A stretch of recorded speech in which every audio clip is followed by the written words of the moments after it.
నీ భర్తతో నువ్వు కలిసి ఉండాలి, నీ భార్యతో నువ్వు కలిసి ఉండాలి. రెండో భార్య రెండో భర్త చెల్లదు. నీకంటూ సొంత భార్య, నీకంటూ సొంత భర్త, అంతే తప్ప రెండో పెళ్లి చేసుకోవడమో లేక కాంట్రాక్ట్ బేస్ లో కలిసి ఉండటమో, పరిస్థితులను బట్టి కలవడమో, భార్య ఆరోగ్యం బాగోలేదు కాబట్టి, భర్త ఆరోగ్యం బాగోలేదు కాబట్టి, శరీరంలో కోరికలు అదుపులో ఉండడం లేదు కాబట్టి మరొక ఏర్పాటు చేసుకో, ఇవన్నీ కూడా వాక్యానికి వ్యతిరేకం. మర్చిపోవద్దు. ఆ భర్త త్రాగుబోతాడు, బహుకోపిష్టి, భార్య మందిరానికి వెళ్తే ఒప్పుకోడు, చావగొట్టేస్తాడు. బైబిల్ చదివితే ఒప్పుకోడు, తన్నేస్తాడు. ఒకరోజు తాగేసి ఇంటికి వచ్చేసరికి పాపం ప్రార్థన చేస్తా ఉంది, కోపంతో రగిలిపోయాడు, బాగా కొట్టేశాడు. ఆ తర్వాత మళ్ళీ వెళ్ళాడు సెకండ్ డోస్ కోసం. మళ్ళా తాగి ఇంటికి వచ్చేసరికి ఆమెమో బైబిల్ చదువుకుంటా ఉంది. ఆ దెబ్బలతోనే మళ్ళీ చావగొట్టడం మాత్రమే కాకుండా జుట్టు పట్టుకొని నడి బజార్లో ఈడ్చుకుంటూ, ఆ ఊరు అడవికి కాస్త దగ్గరలో ఉంటుంది, జుట్టు పట్టుకొని నడి బజార్లో అందరి ముందు ఈడ్చుకుంటూ అడవి దగ్గర తీసుకెళ్లి, నిన్నిప్పుడు చంపేస్తే నీ దేవుడు ఏమైనా చేయగలడా అనేది ప్రశ్న. నువ్వు దేవుడు నమ్ముతున్నావు కదా, ప్రార్థిస్తున్నావు కదా, బైబిల్ చదువుతున్నావు కదా, ఇదిగో ఇలా చావగొడుతున్నాను నిన్ను. ఈ దేవుడు ఏం చేస్తున్నాడు? ఒళ్ళంతా హోనం చేసి పడేసా. ఏం చేశాడు నీ దేవుడు? నిన్నేమైనా కాపాడగలిగాడా? నన్నేమైనా ఆపగలిగాడా? ఏం చేశాడు నీ దేవుడు? ప్రశ్నిస్తూ ఉంటే ఆ భార్య, ఏమండి నా దేవుడు చాలా చేశాడు. ఏం చేశాడు? మీరు నన్ను కొడుతున్నారా? రక్తం కారే విధంగా కొట్టాను. అయినా అదేమిటోనండి, మీ మీద మాత్రం నాకు ద్వేషం గాని కోపం గాని లేదండి. అదే నా దేవుడు చేశాడండి. నన్ను చావగొడుతున్నా, నా సుఖాన్ని, నా సౌఖ్యాన్ని, నా సంతోషాన్ని, నా సమాధానాన్ని ఏ మాత్రము మీరు పట్టించుకోకుండా ఇంటికి తాగొచ్చి ఎప్పుడు పడితే అప్పుడు కొట్టడం, ఎలా పడితే అలా కొట్టడం, అయినా కూడా మిమ్మల్ని ప్రేమిస్తున్నాను చూసారా, అది దేవుడు చేసిందేనండి. అయినా మీకు చక్కగా వండి పెడుతున్నాను చూసారా, అది దేవుడు వల్లే సాధ్యమైందండి. అయినా మీరు ఇంటికి వచ్చిన వెంటనే వేడి నీళ్ళు పెడుతున్నాను చూసారా, మీ బట్టలు తీ పెడతాను చూసారా, మీకు ఇస్త్రీ వేసి పెడతాను చూసారా, అంతా దేవుడు చేసిందేనండి. ఇప్పుడు ఈ విధంగా కొట్టిన తర్వాత అడుగుతున్నారు ఏమని, ఏం చేశాడు మీ దేవుడు అని చెప్పి. మనస్ఫూర్తిగా మిమ్మల్ని క్షమిస్తున్నానండి, మీరు క్షేమంగా ఆరోగ్యంగా ఉండాలని ప్రార్థన చేస్తున్నానండి, మీరు రక్షించబడాలని కోరుకుంటున్నానండి. అదేనండి దేవుడు నాలో చేస్తుంది. ఆ మాటలు వింటున్నప్పుడు తాగు మైకం అంతా దిగిపోయిందండి. ఏమిటి, ఇంత కొట్టినా ఎంత తిట్టినా ఇంకా నన్ను ప్రేమిస్తున్నావా? అవునండి ప్రేమిస్తున్నాను. ఇంకా క్షమిస్తున్నావా? మనస్ఫూర్తిగా క్షమిస్తున్నాను. అక్కడికక్కడే మోకాల మీద పడి అంటున్నాడు, అలాంటి దుర్మార్గుడిని నువ్వు క్షమించగలుగుతున్నావంటే, నువ్వు ప్రేమించగలుగుతున్నావంటే, నువ్వు నమ్ముకున్న దేవుడు ఇంకెంత గొప్పవాడో. ఆ దేవుడిని నేను కలుసుకోవాలి, ఆ దేవుడిని నేను తెలుసుకోవాలి, ఆ దేవుడిని నేను కూడా నమ్ముకోవాలి అని అక్కడే ప్రార్థన చేశాడటండి. నీ పవిత్రమైన ప్రవర్తనను చూచి వాక్యమునకు అవిధేయత కలిగిన భర్తను మీరు రాబట్టుకోవచ్చు. విడిచిపెట్టడం, విడాకులు తీసుకోవడం చాయిస్ కాదండి. మరి మీ ఆత్మీయతను కనపరచటం చాయిస్. అదొక్కటే మార్గం. ఈ విషయాన్ని మర్చిపోవద్దని, రక్షణ లేని, రక్షింపబడని జీవిత భాగస్వామి పురుషుడు కావచ్చు, స్త్రీ కావచ్చు ఉన్నట్లయితే మీరు చేయాల్సిందని తెలుసా? మీ ఆత్మీయతను క్రియల్లో చూపించండి.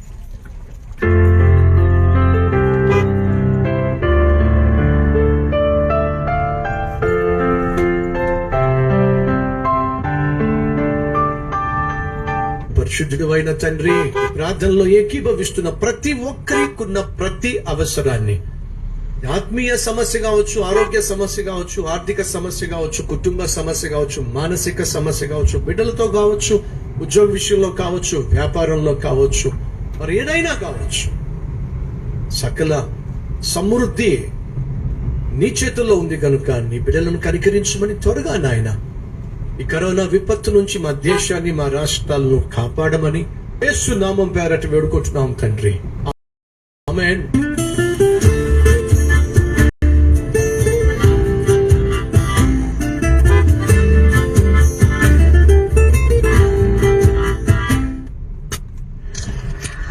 వింత పేర్లతో ముగ్గురు తలుపు తట్టారు. ఆ తర్వాత ఏమైంది? ఒక పల్లెలోని ఒక ఇంటికి చాలా రోజులు ప్రయాణం చేసి అలసిపోయిన ముగ్గురు పెద్దవాళ్లు వచ్చారు. రాత్రి 8 కావస్తోంది. ఇంట్లో దీపం వెలుతురు తప్ప మరో కాంతి లేదు. ఆ చీకట్లో వారిని చూస్తే పెద్దవారిలా కనిపించారు. దాంతో లోపలికి రండి, నా భర్త వచ్చిన వెంటనే భోజనం చేయవచ్చు మీరు అంటూ ఆ ఇంటి ఆవిడ ఆహ్వానించింది. మగవాళ్ళు లేని ఇంట్లో మేం భోజనం చేయము, అతను తిరిగి వచ్చిన తర్వాతే లోపలికి వస్తాము అని బయట అరుగు మీద అలసట తీర్చుకుంటున్నారు. భర్త పొలం పని ముగించుకుని సాయంత్రం ఇంటికి వస్తుండగా గమనించింది. బయట అరుగు మీద ఉన్న వారి వద్దకు వెళ్లి, నా భర్త వచ్చాడు, లోపలికి రావటానికి మీకు అభ్యంతరం లేదు కదా అని అడిగింది. లేదు, కానీ మా ముగ్గురులో ఒకడు మాత్రమే మీ ఇంట్లోకి వస్తాడు, అది మా నియమం అన్నారు. ఆ ఇల్లాలు ఆశ్చర్యంతో చూస్తుండగా ఆ పెద్దాయన ఇలా అన్నాడు, నా పేరు ప్రేమ, ఇతని పేరు గెలుపు, ఈయన పేరు ఐశ్వర్యం. మాలో ఒకరిని మాత్రమే ఆహ్వానించు అన్నాడు.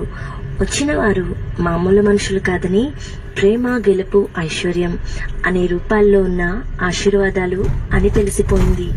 సంతోషంతో పొంగిపోతూ ఆమె ఆ విషయాన్ని భర్తకు చెప్పింది. విన్న భర్త పరవశంతో, బ్రతుకులో గెలిపే ముఖ్యం కాబట్టి ఆయన్నే పిలుద్దాం అని అన్నాడు. దానికి ఆమె, ఐశ్వర్యం లేకపోతే గెలుపొక్కటే ఉండి ఏం లాభం, కాబట్టి ఐశ్వర్యాన్ని ఆహ్వానిద్దాం అని అంది. వీరిద్దరి మాటలు వింటున్న వారి కోడలు, గెలుపు ఐశ్వర్యం కంటే ప్రేమ ఉంటే భార్యాభర్తలు, పిల్లలు, అత్తాకోడళ్ళు కలిసిమెలిసి ఉండగలం, కాబట్టి సహజీవనాన్ని ప్రేమే మూలాధారం అంటూ సలహా ఇచ్చింది. వెంటనే ఆ ఇంటి యజమాని బయటికి వచ్చి, మీలో ప్రేమ అనే వ్యక్తి లోపలికి రావచ్చు అన్నాడు. ప్రేమ అనే వ్యక్తి ఇంట్లోకి వచ్చాడు. ప్రేమ వెనక్కి గెలుపు, ఐశ్వర్యం కూడా అతనితో పాటు ఇంట్లోకి వచ్చాయి. ఇది చూసి అందరూ ఆశ్చర్యపోయారు. ఆ ముగ్గురు ఇలా అన్నారు, మీరు గెలుపు లేదా ఐశ్వర్యం కోరి ఉంటే మిగతా ఇద్దరూ ఉండిపోవాల్సి వచ్చేది, కానీ ప్రేమను మీరు ఆహ్వానించడంతో మేము పిలవకుండానే వచ్చాము. ప్రేమ వెన్నంటే గెలుపు, ఐశ్వర్యం అనేవి నడవాలి అని మా దేవుని ఆజ్ఞ అని అన్నారు. కాబట్టి ఎక్కడ ప్రేమ ఉంటే అక్కడ ఐశ్వర్యం, గెలుపు తప్పక ఉంటాయి. నిజమే కదా ప్రియులారా? మనం ఈ లోకంలో ఉన్న ప్రేమల కంటే మనకి అత్యంత ముఖ్యమైన ప్రేమ ఒకటి ఉంది. ఈ లోకంలో ఉన్న ప్రేమలు తప్పని నేను చెప్పను, గాని వాటికంటే ఎక్కువగా మనల్ని ప్రేమించేవారు ఒకరున్నారని నేను దృఢంగా చెప్పగలను. లోకంలో ఉన్న ప్రేమలు మనకి లోకానుసారమైనవి అందించగలరేమో, మన ఇష్టాలని తెలుసుకోగలరేమో, మనకి కష్టం లేకుండా చూసుకోగలరేమో, కానీ మన కోసం తన ప్రాణాన్ని సహితం అర్పించిన వారు మన ప్రభు అయిన యేసుక్రీస్తు వారు. ఆయన ప్రేమను మించిన ప్రేమ లోకంలో ఎవరి ప్రేమకు సాటిరాదు. అలాంటి ప్రేమను మనం ఇతరులకు పంచుదాం, అలాంటి ప్రేమను మనం పొందుకుందాం. God bless you.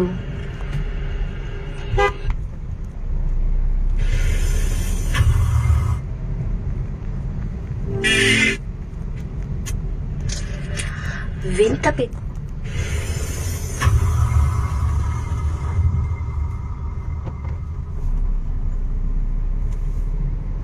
కీర్తన 27వ అధ్యాయం 10వ వచనం.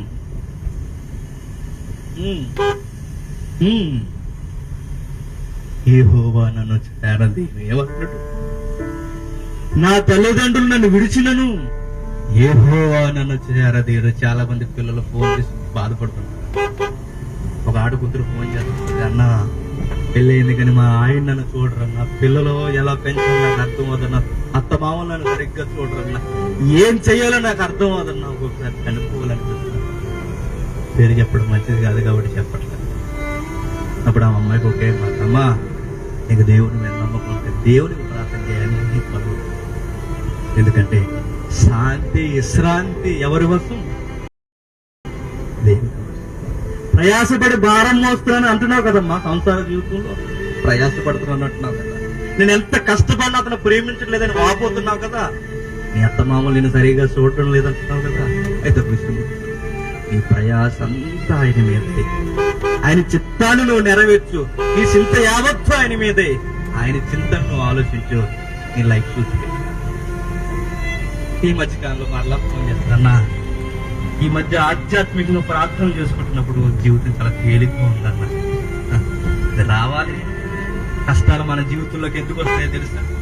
కష్టాలు మన జీవితంలోకి ఎందుకు వస్తుంటాయి, ఎందుకు దేవుడు వెల్కమ్ చెప్తుంటాడు తెలుసా? కష్టాల కన్నీళ్ళ మధ్య మనం నలుగుతున్నప్పుడే కానీ దేవుడికి మారుతాడు. ఏ కష్టాలు లేవనుకోండి దేవుడు గుర్తొస్తాడు. కష్టాలు వస్తున్నప్పుడు దేవుడికి ఇంకా యుక్తులుగా ఉంటాం. మనం హృదయంతో మాట్లాడు. అది అంటున్నాడు 27:10 కీర్తన. నా తల్లిదండ్రులు నన్ను విడిచినను యెహోవా నన్ను చేరదీను. యెహోవా నీ మార్గములు నాకు బోధింపు. నన్ను ఎవరు వదిలేసిన చివరికి కన్న తల్లిదండ్రులు నన్ను వదిలేసిన నన్ను చేరదీసేది ఎవరు? దేవుడు. దేవుడిని నమ్మండి. నమ్మకమైన దేవుడిని మీరు నమ్మేయండి. మీరు నమ్మగలిగితే నేను చేరదీసేది ఎవరు? ఆయన. మీ అమ్మ అనుకుంటే ఈ రూపం వచ్చిందా చెప్పు నీకు? లేదు కదా. మీ నాన్న అనుకుంటే ఈ రంగు వచ్చిందా చెప్పు నీకు? లేదు కదా. నా గురించి మనం పుట్టక ముందుగా ఎవరో అనుకున్నారు కదా మనం ఇలా ఉండాలని. ఆ అనుకున్నవాడిని అనుకో. నీ జీవితం ఎలా ఉంటుందో చూడు. అందరిలా మనం ఉన్నాం అనుకోకండి. అందరిలో మన ప్రత్యేకమండి. ఎవరికి వారిదే జీవితం అది. మన అందరిలో కాదు, ఎవరి జీవితం వారిదే. ఆ ఇచ్చిన వాడిని నమ్ముకో. నీ జీవితం ఎలా ఉంటుందో చూడు. ఆయన చూడండి, ఆయన ఎలా పెరిగాడు తెలుసు. మరే గర్భాన జ్యేష్ఠుడిగా పుట్టిన తర్వాత పుట్టిన వారంతా చాలా ఏలనం చేశారండి. ఎప్పుడు మా అమ్మకి తిరిగి అంతా ఇంత అని చెప్పారట. ఏ పోయి ఆ పండుగలో చెప్పుకొని వాళ్ళ మధ్యకి పోయి కనబరుచుకో, మాకేంటి మధ్య గోళ అన్నారు. ఎవరు? సొంత సహోదరు. ఆయన ఇంటి వారు ఆయన ఏమని పిలిచారు తెలుసా? ఈ కంప్లైంట్స్ ఈ కంప్లైంట్స్ వస్తే బయట చెప్పేవారు మా రోజు. మా వాడు కొంచెం పిచ్చి ఉందండి అని చెప్పారు. ఎవరికి? ఆయనకి పిచ్చి పట్టింది అనుకునేవారంట. ఎవరు? సొంత కుటుంబం. ఆయన పిచ్చోడు అన్నారు. సహోదరులు ఏంటి మా మధ్యన ద్వేషించి పడేశారు. చివరికి ఏం జరిగిందో తెలుసా? సొంత స్వజనులే ఆయన ముఖం మీద ఉమ్మేసి పిడుగులతో గుద్ది రోడ్లంటే ఈడ్చి పడేశారు. అయినా ఆయన బ్రతుకున్న జీవిత కాలం అంతా ఈ తల్లిదండ్రులు నమ్మకం. ఆయన బ్రతుకున్న జీవితం అంతా సొంత సహోదరుల మీద ఆనుకోలేదు. ఆయన శరీరధారి ఉన్న దినములలో ఎవరికి మొరపెట్టాడో చూడండి. ఏప్రిల్కి రాసిన పత్రిక, అపోస్తుడైన పౌలు ఏప్రిల్కి రాసిన పత్రిక 5వ అధ్యాయం. ప్రార్థన జీవితంలో ఎంత ముఖ్యమో చెబుతున్నాను. 5వ అధ్యాయం 7వ వచనం. శరీరధారి ఉన్న దినములలో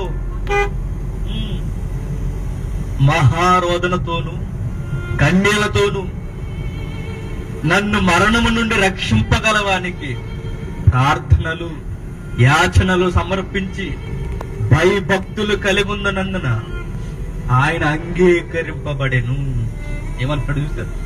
ఆయన శరీరధారి ఉన్న దినములలో ఒక్కరోజు కాకపోయినా ఒక్కరోజైనా ఆయనకి సంతోషం లేదు. మనకి శ్రమ దినాలు ఎప్పుడు వస్తాయి? 40 రోజులు వస్తాయి. ఆయనకి శ్రమ దినాలు బ్రతుకున్నన్ని రోజులు. ఆయన బ్రతుకు పుట్టాడంటే పుట్టుకుతోనే శ్రమ. తీసుకెళ్ళి ఎక్కడ పడేస్తారు? సత్రంలో పడి. అక్కడ ఆ నీచమైన ప్రదేశం నుండి ఎదిగాడు. తృణీకరింపబడిన గ్రామంలో ఎదిగాడు. ఎక్కడ శరీర సంబంధంగా లేదు. కన్నీళ్ళు యాచనలో ఎప్పుడు కష్టాలు శ్రమలో చివరి నేర్చుకున్నది ఒకటే. ఈ కష్టాలు కన్నీళ్ళ మధ్య పరలోకమందున్న దేవుడికి రాత్రంతా మోకాలు శరీరధారి ఉన్న దినములలో పూర్తిగా తన జీవితం దేశింపబడుతున్న ప్రార్థన తండ్రితో మాటలు మొర ఆ మొరలోనే అంగీకరింపబడుతుంది. మనకు నేర్పిస్తుంది. అదే చెబుతున్నాను. ఇదిగో కొండ మీద ప్రసంగం. ఇంకో విషయం చెప్పనా? మీరు శోధనలోనికి రాకుండా దుష్టుడి నుండి తప్పింపబడాలి అంటే పరలోకమందున్న తండ్రికి కీడు మీ ముందుంది కదా, ఆ కీడు తొలగిపోవాలి అంటే పైన అధికారం కలిగిన వాడు, రాజ్యం కలిగిన వాడు, మహిమ కలిగిన వాడు, ఘనత కలిగిన వాడు ఆ తండ్రి ఆయన మీద నిర్వహించే కొండమైన ప్రసంగంలో ప్రపంచానికి చెప్పాడంటే గుర్తించలేకపోయింది. ఈ రోజు ఈ ప్రార్థనలో మీకు అర్థం అవుతుందంటే నువ్వెవరిని ప్రసంగికి నమ్ముకోవడం లేదా ప్రసంగికి నమ్ముకోవడం, చర్చికి పోయి అయ్యగారిని నమ్ముకోవడం లేదా సంఘ పెద్దలు నమ్ముకోవడం పక్కన పెట్టడం దగ్గర ఫస్ట్ మనం చేయాల్సిందంటే నీకు దేవునికి ఎంతవరకు సహవాసం ఉంది అది గుర్తించు.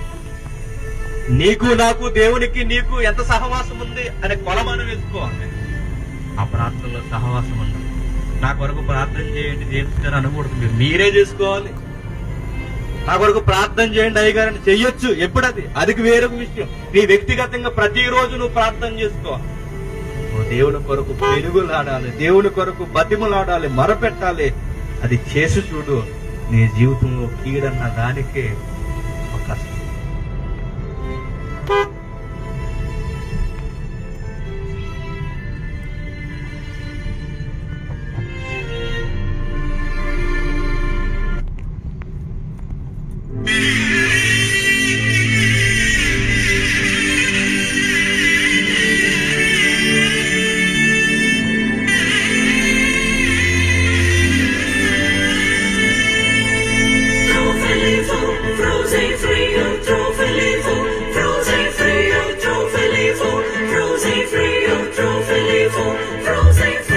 దైవమే తన చిత్తముగా చేసేగా ఘనమైనదిగా ముడిపడి దృఢమైనదిగా విడిపడి వీలు లేనిదిగా కలలకే సాకారముగా ఒకరికొకరు ఆధారముగా తల్లి స్థానంలో భార్యనుగా తండ్రి స్థానంలో భర్తనుగా మనదనే స్వార్థము విడగా మనదనే బంధము జలగా ప్రతిదినం తీగెలు లతగా అల్లుకుపోయే చందముగా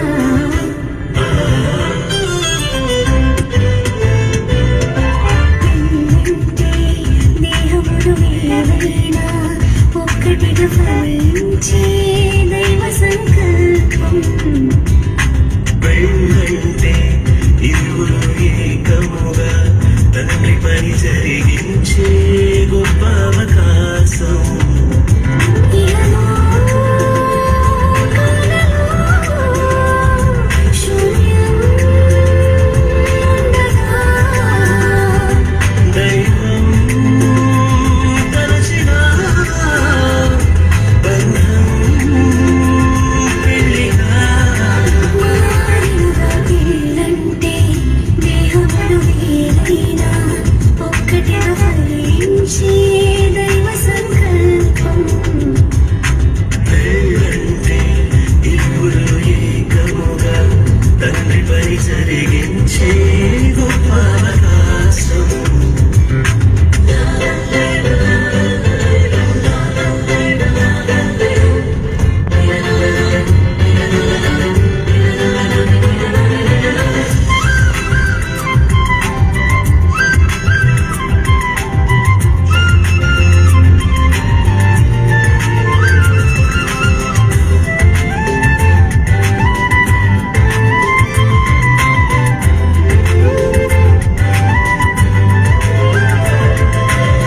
రెండు కళ్ళు వేరు వేరు చిరమునందు వేరుపారు దృశ్యమేని చూపిస్తున్న చూపులు రెండు జతగా చేరు రెండు కాళ్ళు వేరు వేరు ఒక్క పదము నందు చేరు అడుగు ముందు వెనుకకున్న గమ్యం మాత్రం కలిసి చేరు ఇరువురొక్కటై ఏకదేహమై దైవ కుటుంబం కావాలని తానే జతపరిచెనుగా దేహ సుఖముకే మనుగు కోరక దేవతనయులను పెంచాదని దైవం నియమించెనుగా ఆదిబంధమే ఆనుమగలుగా అన్ని బంధములను కలిపే మూలమై మారుగా పెళ్ళంటే దేహములు వేరైనా ఒక్కటిగా ఫలించే దైవ సంకల్పం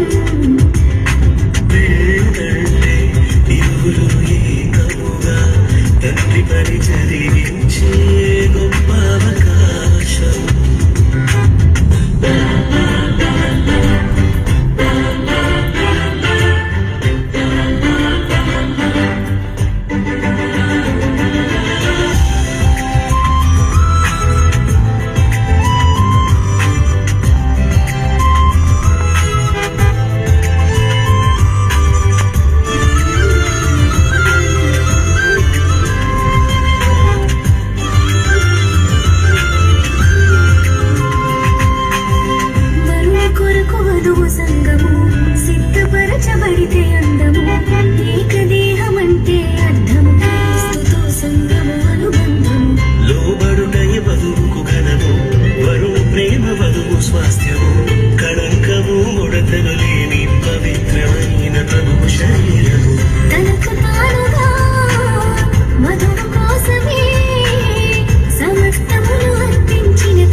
ఫలించే దైవ సంకల్పం పెళ్ళంటే ఇరువురు ఏకముగా తండ్రి పని జరిగించే గొప్ప అవకాశం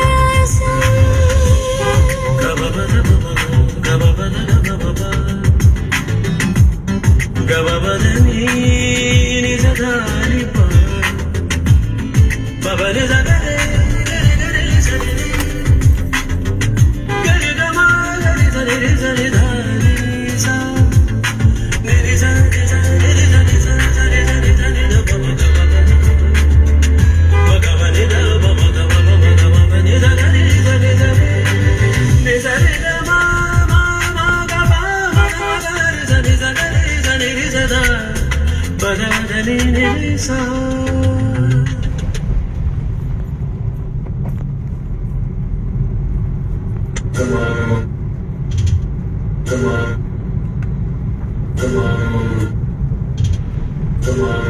జీవించగలవా? ఈయనను ప్రేమించి ఆదరించి బలపరిచి సుఖదుఖములను సంరక్షించి నిరంతరం బ్రతికినంత కాలం ఇతరులెవరిని ఆశించక తాను తను ఈయనతోనే కాపురం చేయి